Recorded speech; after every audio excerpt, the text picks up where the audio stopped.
Hello welcome to my channel. ఈరోజు ఉల్లికాడ tomato కాంబినేషన్లో curry చూపించబోతున్నా. చాలా బాగుంటుంది. ఎప్పుడు తినని వాళ్ళు కూడా ఒకసారి ట్రై చేయండి, టేస్టీగా ఉంటుంది.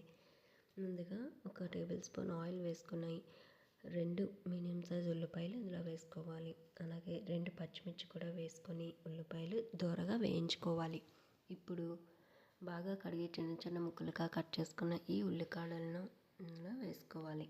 నేను ఇక్కడ ఒక 2 కట్టల వరకు ఈ ఉల్లికాడలను తీసుకున్నాను. ఇవి వేసుకొని ఒక 2 నుంచి 3 నిమిషాల పాటు కొంచెం సేపు వేయించుకోవాలి. ఇవి కొంచెం వేగిన తర్వాత ఒక టమాటో కూడా చిన్న చిన్న పీసెస్ కింద కట్ చేసుకొని ఇందులో వేసుకోవాలి.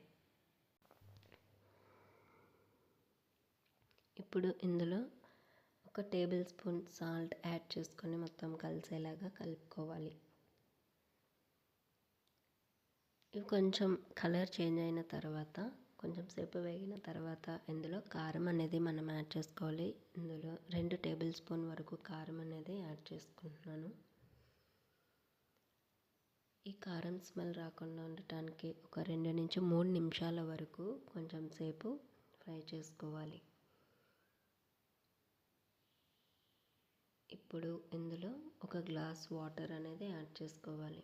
మరీ ఎక్కువ వాటర్ యాడ్ చేసుకుంటే టేస్ట్ అనేది అంతగా ఉండదు. సో కొంచెం వాటర్ యాడ్ చేసుకొని ఒక 5 నిమిషాల వరకు మూత పెట్టుకొని ఉడికించుకుంటే మనకి కర్రీ అనేది కొంచెం దగ్గరగా అయ్యి టేస్టీగా ఉంటుంది. సో చూసారు కదా, ఈ ఉల్లిగడ్డ టమాటో కర్రీ అనేది మనకి రెడీ అయిపోయినట్టే. సింపుల్గా ఈజీగా చేసుకున్న ఈ కర్రీని మీరు కూడా ఒక్కసారి ట్రై చేయండి. ఎప్పుడు తినని వాళ్ళు కూడా ఒక్కసారి ట్రై చేసి ఎలా ఉందో కామెంట్ చేయండి. ఈ వీడియో మీకు నచ్చినట్లయితే లైక్ చేయండి, షేర్ చేయండి, సబ్స్క్రైబ్ చేయడం మాత్రం మర్చిపోవద్దు. అలాగే పక్కనే ఉన్న బెల్ ఐకాన్ని యాక్టివేట్ చేసుకోండి. మరిన్ని రెసిపీస్ కోసం హేమ కిచెన్ అండ్ క్రాఫ్ట్స్ని ఫాలో అవ్వండి. Thank you for watching.